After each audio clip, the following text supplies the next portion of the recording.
มาพี่น้องต้นที่ว่าพี่น้องหากันนี่คือใบอันนี้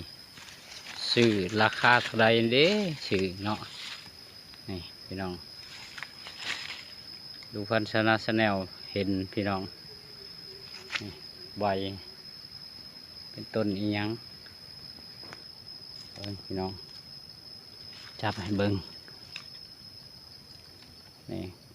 เป็นต้นจังสิใครอยากได้ทักมาเด้อพี่น้องเด้อใครอยากซื้อทักมาเด้อ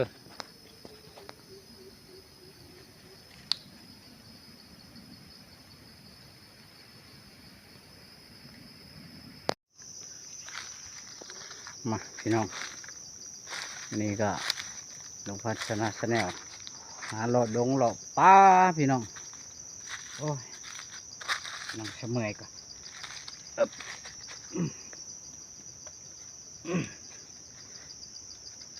นั่งเฉมอยก่อนเด้อพี่น้องเด้อตาจะยุง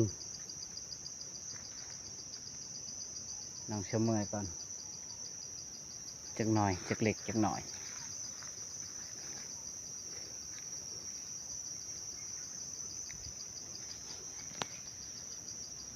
เกลือยังไงก็ได้เต่าปะเกลือยังเกลือก็ได้เต่าพี่น้องเอ้ยหาเราดงเราป่าไหมอยู่ตามดงตามป่าพี่น้องเอ้ย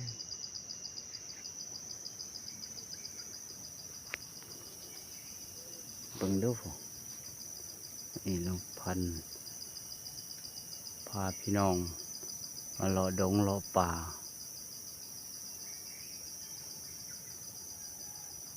อยู่น้ำดงน้ำป่าพี่น้องเอ้ย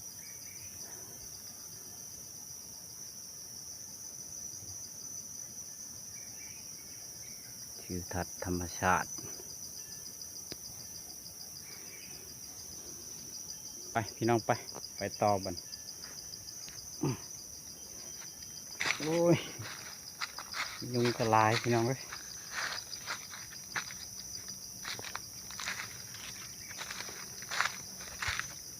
ยุงกระลายลีลอ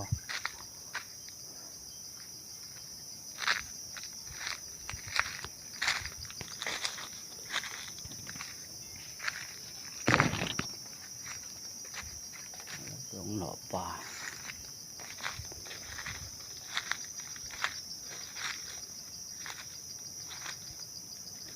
แลนบ่เห็น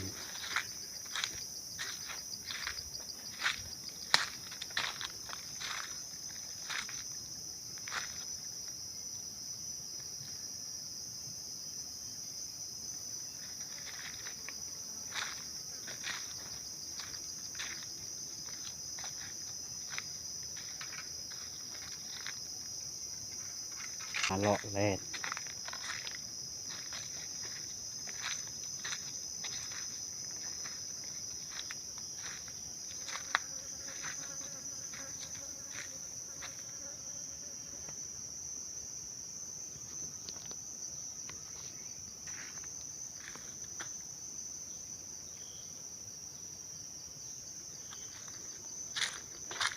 น้ำดงน้ำป่า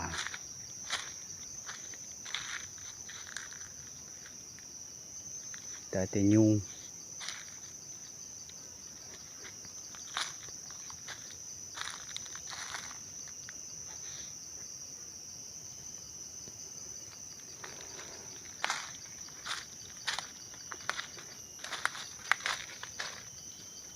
ต้นไม้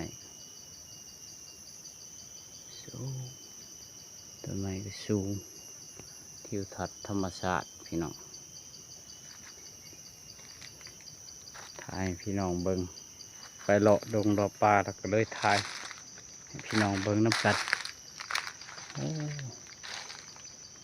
กล้วยไม้บอกกงกล้วยไม้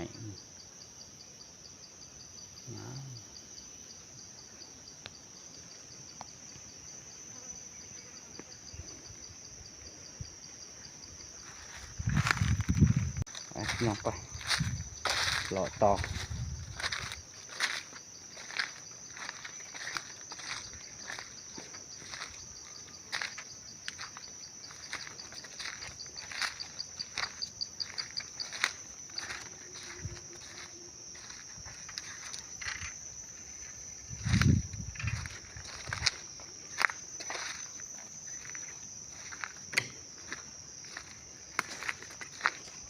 ทับธรรมศาสตร์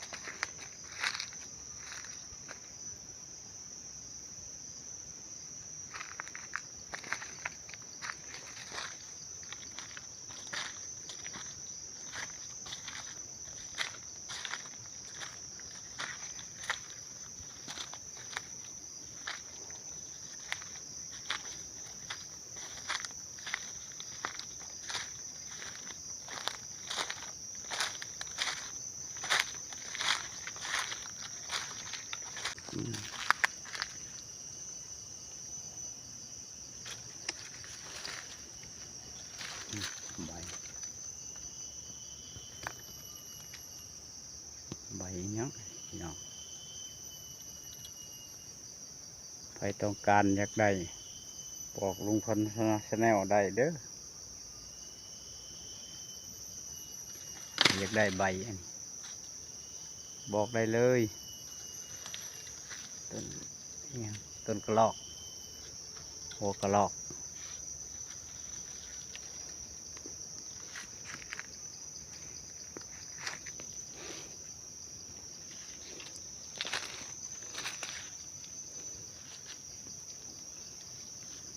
โอ้ต้นนี้ยังนามเป็นนามต้นมันยังป่าวะโอ้ใบมันยังป่าที่นี่คือต้นมังยมป่าเนาะต้นมังยมป่าไปมันจะเป็นประมาณนี้ต้นมังยมป่าเป็นหักไม้ได้นี่หักไม้ดียังต้นมังยมป่าการแดงต้นมังยมป่าลำต้นกับน้ำเป็นน้ำลำต้นนี่คือใบมังยมป่าพี่น้องชู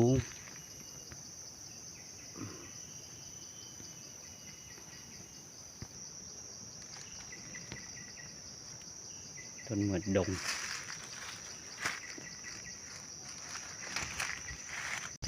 เราป่าเราดง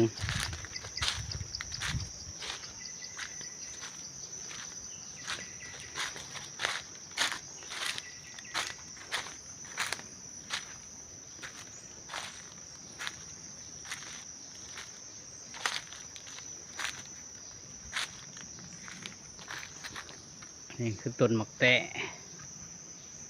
นี่คือต้นหมักแตะโอ้ต้นแตะชู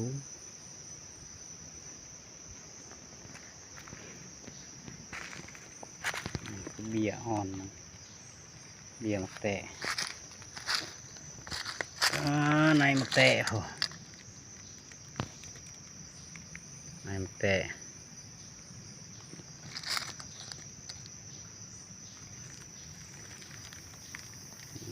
แต่แต่ใครต้องการนายแต่ทักมาหาลุงพันธ์ชาแนลเด้อลุงพันธ์สิเอาให้เด้อนายแต่พี่น้องหมักแต่พี่น้องให้หมักแต่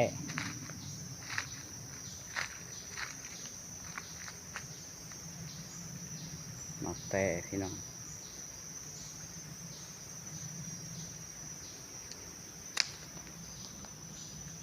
ต้นมันเป็นประมาณนี้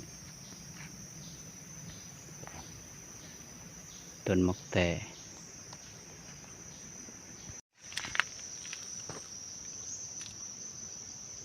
ต้นไม้เนี้ย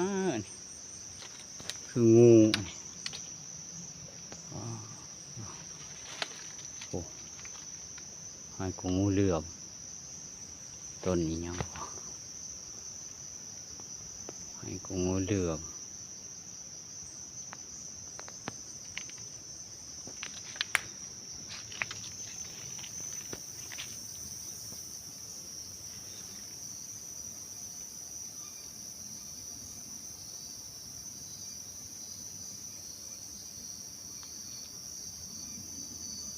คืองูเหลือม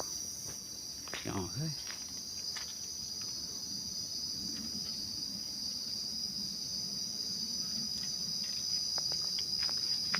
ต้นไม้อีหยังคืองูข้างในแบบงูพี่น้อง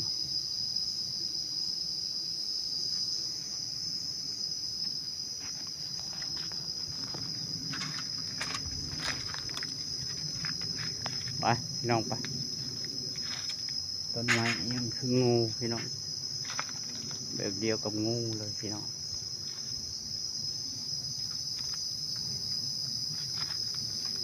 แบบงู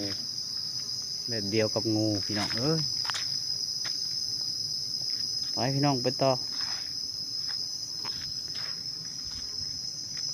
เอาพี่น้องคลิปนี้ก็ลุงพันธ์ชาแนลกับสิออกจากดงจากป่าแล้วล่ะไปถ่ายให้พี่น้องเบิ่ง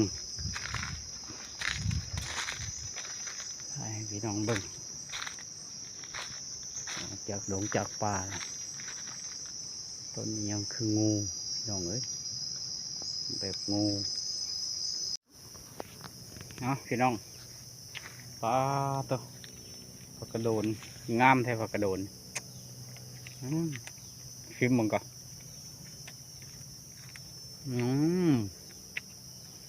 ผักกระโดน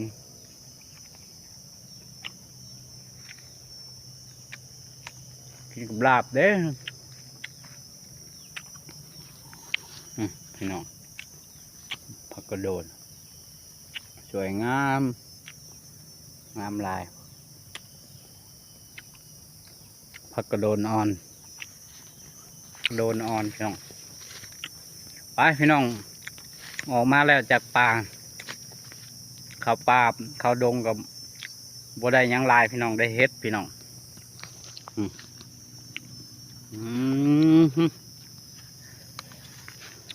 ได้เฮ็ดพี่น้องเอ้ยเต็มกระตาเฮ็ดเต็มกระตาพี่น้องเอ้ยแต่ดอกสวยๆงามๆเฮ็ดเต็มกระตาคลิปนี้ก็ลุงพันธุ์ก็ขอจบคลิปเพียงเท่านี้พี่น้องออกมาจากป่าจากดงเลยสิเมื่อแล้วเป็นไงพี่น้องไปพี่น้องพากันเมื่อไป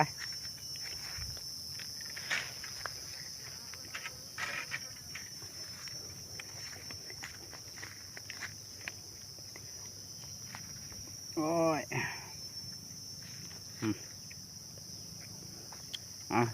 ขอจบคลิปเด้อพี่น้องเด้อพายกระตาบ่ได้เลยนักพี่น้องเอ้ยบายบาย